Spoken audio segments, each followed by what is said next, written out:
Abel Sanchez, I'm always starting with you smiling because you always do. But we are 48 hours before the big fight, really big fight, unification fight for Gennady.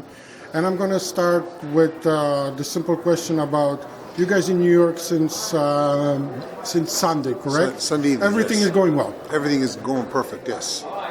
Outside of this white snow, stuff outside. Well, it reminds us of Big Bear, but we thought we were going to come to a little warmer climate, but that's okay. It is what it is. Exactly, there'll be no snow in the ring in Madison Square Garden.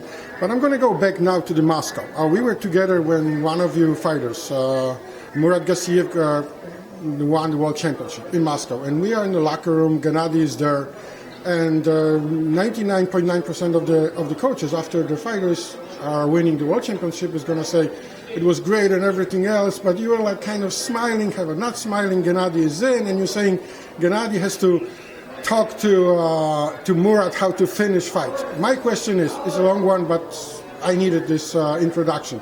What is his role? What is the role of Gennady Golovkin outside of being a great fighter in Big Bear?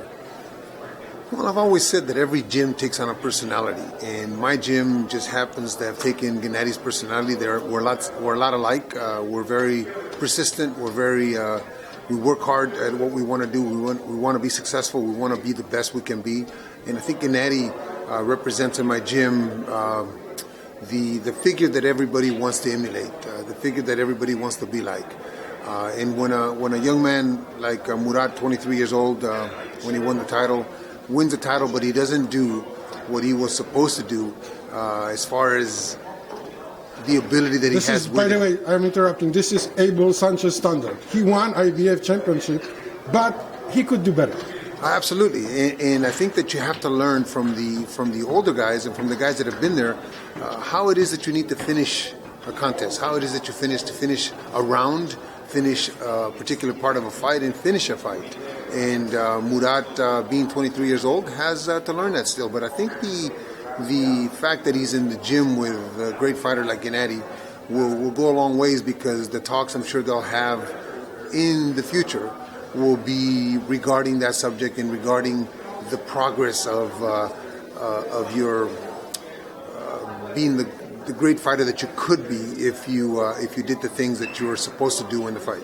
And who is better to teach Murat than the guy who finished last 23 fights by KO?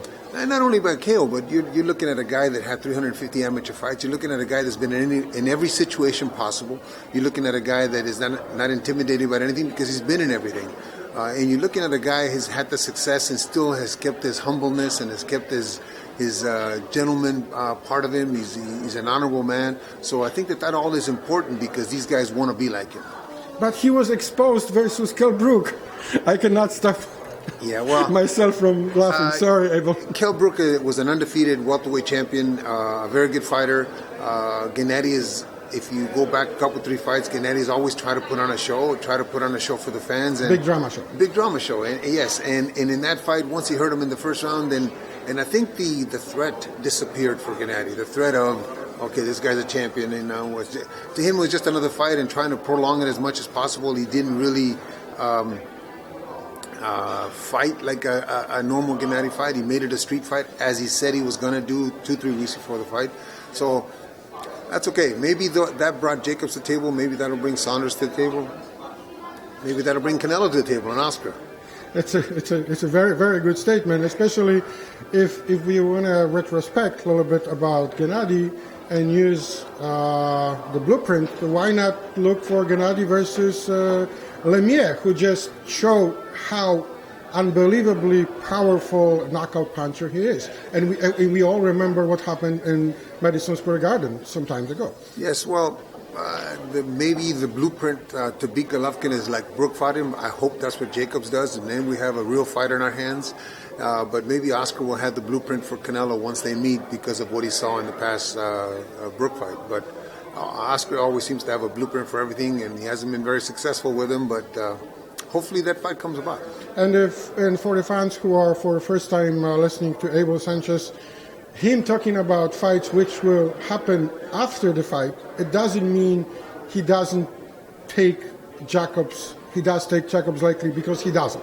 It's just who you are. You planned ahead. No, for us as coaches and as managers and as promoters, our job is to plan ahead. Our job is to make sure that we're looking ahead so that things that we are working on in the gym today is not only for this fight but for the future. Jacobs is a very, very hard opponent. He's also a world champion. He's a kid that's got 12 knockouts in a row. He had a great amateur career. So no, we're taking Jacobs very, very seriously because all the plans that we're making for the future would be not if we don't get past Danny on the 18th. Thank you very much, Abel Sanchez. Thank you, Peter.